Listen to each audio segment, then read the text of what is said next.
अस्सलामुअलैकुम। आज हम बात करेंगे लाइलैक सिरप के बारे में कि इसको कॉन्स्टिपेशन यानी कब्ज़ के अलावा और कौन सी कंडीशंस में लिया जाता है, देनी कब होती है, कितनी देर में असर दिखाती है, ज़्यादा इस्तेमाल करें तो क्या मुज़र्रात हो सकते हैं और कौन से मरीज़ कौन सी दवाओं के साथ इस दवा को इस्तेमाल नहीं कर सकते। So let's start the video.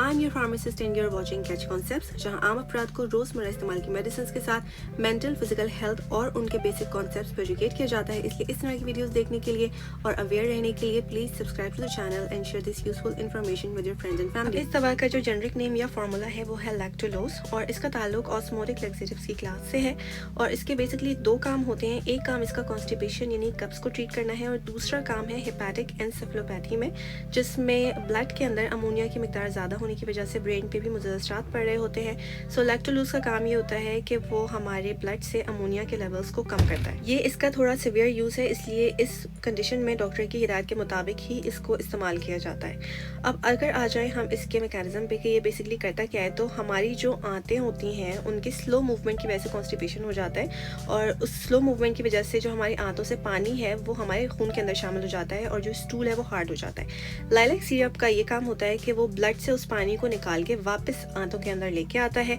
जिससे फुजले की मूवमेंट ठीक होती है और जो हमारी कॉन्स्टिपेशन है उसमें रिलीफ आ जाता है। कॉन्स्टिपेशन के बारे में मजीद डिटेल्स जानने के लिए कि ये क्यों होती है और नेचुरली कैसे ट्रीट करते हैं, मेरी नेक्स्ट वीडियो जरूर देखिएगा। वीडियो के एंड में मैं उसका लिंक शेयर कर दूंगी। डोज इसकी बड़े अफराद में यानी एडल्ट में तकरीबन 15 ml होती है दिन में 2 दफ़ा, यानी 1.5 समझें आप खाने का चमचा। चिल्ड्रन में जो 5 से 10 साल के होते हैं उनमें एक खाने का चमचा दिन में 2 दफ़ा दिया जाता है। जो बच्चे 5 साल से छोटे होते हैं उनमें एक चाय का चमचा दिन में 2 दफ़ा दिया जाता है और जो इन्फेंट्स होते हैं यानी 1 साल से कम उम्र बच्चे, उनमें मेरे हिसाब से डॉक्टर की हिदायत के मुताबिक ही आपको इस्तेमाल करनी चाहिए, वरना नहीं यूज़ करनी चाहिए है। और अगर डॉक्टर देंगे तो वो आधा चाय के चमचा से लेके एक चाय का चमचा दिन में एक दफ़ा देंगे इसको। और ये डोज एडजस्ट होती रहती है, डिपेंड कर रहा होता है कि कितनी ज़्यादा कॉन्स्टिपेशन है। और पोर्टल एनसेफेलोपैथी जिसकी अभी हमने बात की थी, जो जिगर का मसला था, उसमें इसकी डोज बहुत ज़्यादा होती है, जो आप देख सकते हैं कि 30 to 50 ml दिन में 3 दफ़ा देना होता है। प्रिकॉशंस यानी क्या एहतियात करनी है आपको, तो अगर किसी शख्स को फाइबर के इस्तेमाल से ब्लोटिंग होती हो, पेन होता हो, तो उसे एहतियात करनी है ये दवा लेते हुए, क्योंकि हो सकता है इसके बाद भी उसको पेन और ब्लोटिंग का मसला हो जाए। लैक्टोलोज जो इंटॉलरेंट हो, क्योंकि लैक्टोलोज जो ये दवा है इसके अंदर लैक्टोज और गैलेक्टोज दोनों शुगर्स पाई जाती हैं। सो अगर किसी को लैक्टोज या गैलेक्टोज से इंटॉलरेंस हो, हजम नहीं होती हो, तो वो इस दवा को लेने से एहतियात करें। डायबिटिक पेशेंट्स नहीं ले सकते, क्योंकि लैक्टोलोज एक तरह की शुगर है। जो पोर्टल सिस्टमिक एनसेफेलोपैथी वाले हैं वो बगैर डॉक्टर के मशवरे के नहीं इस्तेमाल कर सकते। और जो बिल्कुल इन्फेंट्स यानी नौमौलूद बच्चे होते हैं उनमें ये देने से समटाइम्स सोडियम के लेवल्स यानी सॉल्ट के लेवल्स आगे पीछे हो जाते हैं, तो उनमें बेहतर है कि आप डॉक्टर से पूछ के ही इस्तेमाल करें, वरना ना करें। इसके अलावा अगर कोई पेशेंट इसको 6 महीने से ज़्यादा यूज़ करता है, ख़ास तौर पे जो थोड़े उम्र रसीदा अफराद होते हैं, एल्डरली होते हैं, तो फिर उनके लैब टेस्ट होते हैं। इसलिए अगर आप एल्डरली हैं और ले रहे हैं तो प्लीज़ डॉक्टर से रब्ता करें ताकि वो आपके टेस्ट करवाएं।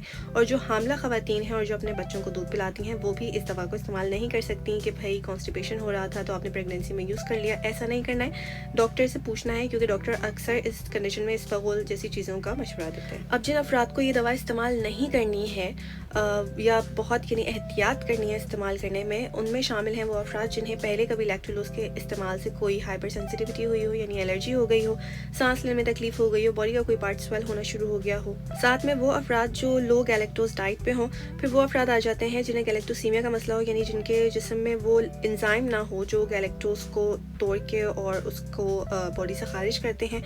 और इसके अलावा अगर किसी को आंतों में कोई ब्लॉकेज हो तो वो इस्तेमाल ना करें।